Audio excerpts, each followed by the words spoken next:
কল্পনা করো চাঁদ তারায় ভরা এক সুন্দর রাতের আকাশ। তুমি আর তোমার গার্লফ্রেন্ড বসে সুন্দর প্রকৃতির দৃশ্য উপভোগ করছো। খুবই রোম্যান্টিক একটা ভাইব। এমন সময় তোমার গার্লফ্রেন্ড তোমায় জিজ্ঞাসা করে বসে যে তুমি তার জন্য কি করতে পারো। অমনি তুমিও প্রেমে পাগল সমস্ত প্রেমিকদের মতো তাকে আকাশের সব চাঁদ তারা এনে দেওয়ার প্রমিস করে বসো। এদিকে ফিজিক্স আর অ্যাস্ট্রোনমিতে ইন্টারেস্ট রাখা তোমার জিএফ বলে তারা অবধি তো নাসা আর এলন মাস্কও যেতে পারেনি, তুই আমায় চাঁদই এনে দেখা, সেটাই অনেক। কিন্তু তুমি এটাকে সিরিয়াসলি নিয়ে নাও। আর তোমার জিএফ এর জন্য নিজের ভালোবাসা বাঁচানোর জন্য চাঁদ নিয়ে আসা ছাড়া আর কোনো অপশন নেই। এমনিতে তো তুমি একা ঘরের একটা কাজও ঠিকভাবে করতে পারো না, সেই নিয়ে মা দিনরাত চেঁচিয়ে যায়। কিন্তু চিন্তা নেই, ডোন্ট ওয়ারি। কথায় আছে না, যদি সত্যি মন থেকে কিছু চাও তাহলে পুরো বিশ্ব ব্রহ্মাণ্ড সেটা তোমাকে পাইয়ে দেওয়ার জন্য লেগে পড়ে। তো এই চাঁদ নিয়ে আসার কাজে তুমি একা নও।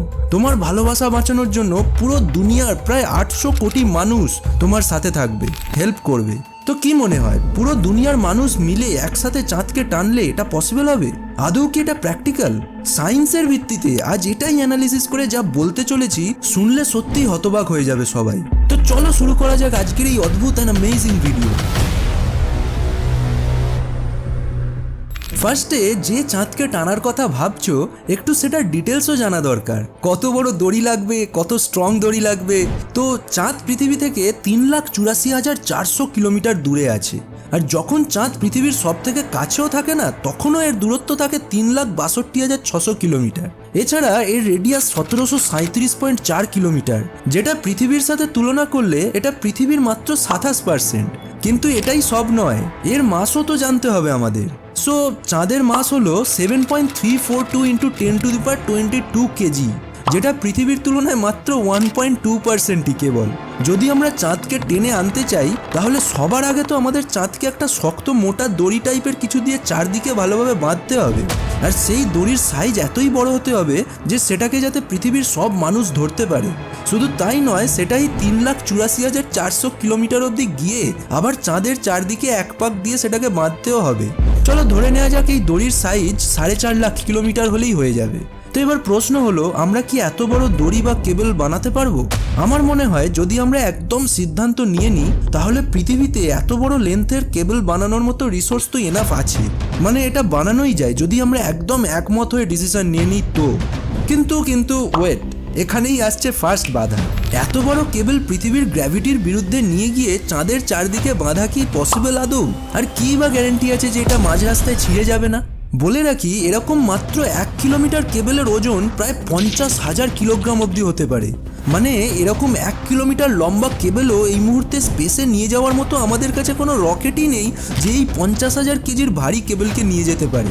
কিন্তু চলো ধরে নেওয়া যাক তোমার ভালোবাসাকে বাঁচানোর জন্য এমন এক কেবল বানানো হলো যেটা পুরো ওয়েটলেস আর তার সাথে আনব্রেকেবলও, মানে ছিঁড়তেই পারে না। আর আমাদের কাছে রকেট নেই তো কি হয়েছে, ডিসি ইউনিভার্সের সুপারম্যানের সাহায্য নিয়ে নেব এই কেবল চাঁদে নিয়ে গিয়ে বাঁধার জন্য।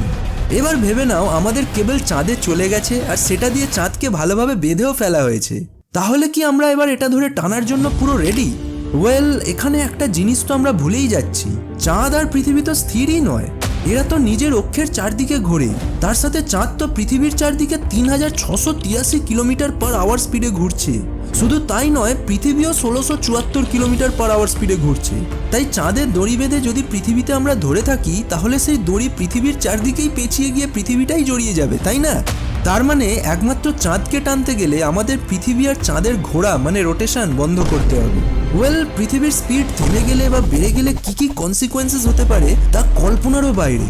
অলরেডি আগের এক ভিডিওতে আমি বলেছিলাম, দেখতে পারো। তো ধরো কোনোভাবে যদি এই রোটেশন থামিয়ে দেওয়াও যায় তাহলে কি আমরা রেডি চাঁদকে টানার জন্য?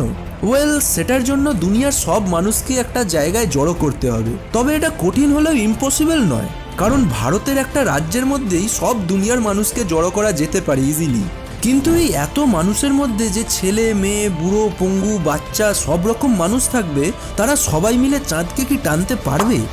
বলে রাখি, দুনিয়ার সব থেকে শক্তিশালী মানুষ কোনো একটা অবজেক্টকে 400 নিউটন ফোর্স দিয়ে টানতে পারে, আর কোনো একজন নর্মাল অ্যাভারেজ পুরুষ 340 নিউটন ফোর্স দিয়ে সেই অবজেক্টটাকে টানতে পারে। সেখানেই একজন মহিলা এটা 240 নিউটন ফোর্স দিয়ে টানতে পারে। অন অ্যান অ্যাভারেজ আমরা ধরে নেওয়া যায় যে সব মানুষ একসাথে অ্যাভারেজে মোটামুটি 210 নিউটন ফোর্স দিয়ে টানতে পারবে। মানে 800 কোটি লোক মিলে প্রায় 1,68,000 কোটি নিউটন ফোর্স অ্যাপ্লাই করবে। তো এত ফোর্স দিয়ে কি চাঁদকে টানা সম্ভব? ওয়েল, শুনলে বিশ্বাস করবে না, এর অ্যান্সার হলো হ্যাঁ, টানতে পারবে। এই ফোর্স চাঁদকে লিটারালি পৃথিবীর দিকে টানার জন্য এনাফ। 1 মিনিট, মানে সায়েন্টিফিক্যালিও বলাই যায় যদি এক হই আমরা সবাই, তাহলে আমরা চাঁদকেও হিলিয়ে দিতে পারি। এটাই হলো একতার পাওয়ার। তো যাই হোক, তাহলে কি এবার আমরা টানলে চাঁদ চলে আসবে? বলে রাখি, এখানেও একটা টুইস্ট আছে। চাঁদ ধীরে ধীরে পৃথিবী থেকে দূরে সরে যাচ্ছে, আমরা সবাই জানি। যদিও এই সরে যাওয়ার পরিমাণ বছরে মাত্র 3.8 সেন্টিমিটার। চাঁদের এই দূরে সরে যাওয়ার কারণ এর পৃথিবীর ওপর অ্যাপ্লাই করা টাইডাল ফোর্স, যেটার জন্যই আমাদের পৃথিবীতে সমুদ্রের মধ্যে ঢেউ ওঠে।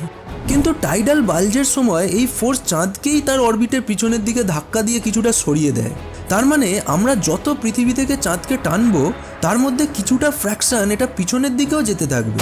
ক্যালকুলেশন করলে বোঝা যায় যে যদি আমরা পৃথিবীর সব মানুষ মিলেই 1,68,000 কোটি নিউটন ফোর্স দিয়ে চাঁদকে টানতে থাকি, তাহলে এটা প্রতি ঘন্টায় মাত্র 400 মিটারই পৃথিবীর দিকে আসতে থাকবে। মানে 24 ঘন্টায়, মানে একদিনে 9.6 কিলোমিটার পৃথিবীর কাছে আসবে চাঁদ। একদিনে এটা মানে 365 দিনে, এক বছরে এটা প্রায় 3,504 কিলোমিটার পৃথিবীর কাছে আসবে। কিন্তু টাইডাল ফোর্সের জন্য এটা কিছুটা পিছনেও সরে যেতে থাকবে, তাই সেটাকে ধরলে মোটামুটি 2100 কিলোমিটারই কাছে আসবে এটা এক বছরে। মানে এক বছরে যদি 2100 কিলোমিটার কাছে আনতে পারি, তাহলে চাঁদ পৃথিবী থেকে 3,84,400 কিলোমিটার দূরে আছে। ততটা ডিস্টেন্স কভার করতে তাহলে কতদিন লাগবে? ভিডিওটা পজ করে ক্যালকুলেট করো, সিম্পল হিসেব। তো হিসেব করলে দাঁড়ায় সেই অনুযায়ী আমাদের কন্টিনিউ সমান ফোর্সে 184 বছর ধরে ওই দড়ি টানতে হবে। মানে তোমার ভালোবাসা বাঁচাতে গিয়ে যা করতে হচ্ছে তা পৃথিবীর সব মানুষের পক্ষেই খুবই কষ্টদায়ক হয়ে উঠছে। 184 বছরে তো তোমার আর তোমার গার্লফ্রেন্ডের নাতির নাতির নাতি হয়ে যাবে। ও ওয়েট, নাতি কোথা থেকে আসবে? তুমি আর তোমার জিএফ আর বাকি সবাই তো এখন দড়ি ধরে চাঁদকে টানতে ব্যস্ত। কিন্তু এসব প্রবলেমও যদি আমরা নেগলেক্ট করে দিই, তাহলে কি ফাইনালি চাঁদ পার্মানেন্টলি পৃথিবীতে এসে যাবে? ওয়েল, এর অ্যান্সার হলো না।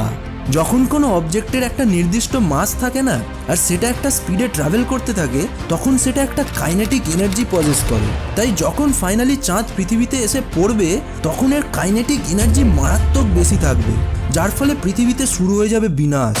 সেই মারাত্মক বিস্ফোরণের ফলে চাঁদেরও টুকরো টুকরো হয়ে যাবে। আজ থেকে সব থেকে খতরনাক পরমাণু বোমা যার বম্বার ক্ষমতা 57 মেগাটনস অফ টিএনটি বলা হয়। কিন্তু চাঁদ পৃথিবীতে ধাক্কা খাওয়ার ফলে যে বিস্ফোরণ হবে, সেটার ইন্টেন্সিটি প্রায় 1,40,000 মেগাটনস অফ টিএনটি হবে ভাবা হয়। আর এই এক্সপ্লোশনে যে বিনাশ হবে, তাতে লিটারেলি এই পৃথিবীর একটাও প্রাণী বেঁচে থাকতে পারবে না। চাঁদের টুকরোগুলো স্পেসে থাকা অবস্থায় পৃথিবীকেই অরবিট করা শুরু করে দেবে। তার ফলে পরবর্তী 1000 বছরে পৃথিবীরও শনি গ্রহের মতো রিং তৈরি হয়ে যাবে। কিন্তু ততদিন মানুষ বা অন্য কোনো প্রাণী থাকবে না সেই দৃশ্য দেখার মতো। তোমার গার্লফ্রেন্ডের এই অদ্ভুত দাবি শেষ পর্যন্ত পৃথিবীর একমাত্র ন্যাচারাল স্যাটেলাইটটাকেই ধ্বংস করে দেবে। তাই চাঁদ বা তারা নিয়ে এসে দেবো, এইসব কথা মুভিতেই ভালো লাগে। তাই আমার মতে এইসব ভুলভাল প্রমিস করা থেকে দূরে থাকো। প্রমিস করারই যদি হয়, মিস্টার বঙ্গ্র সায়েন্স চ্যানেলের সবকটা ভিডিও জিএফ এর সাথে একসাথে বসে দেখে স্পেস আর ইউনিভার্সের অ্যামেজিং সব ব্যাপার এক্সপিরিয়েন্স করার প্রমিস করো।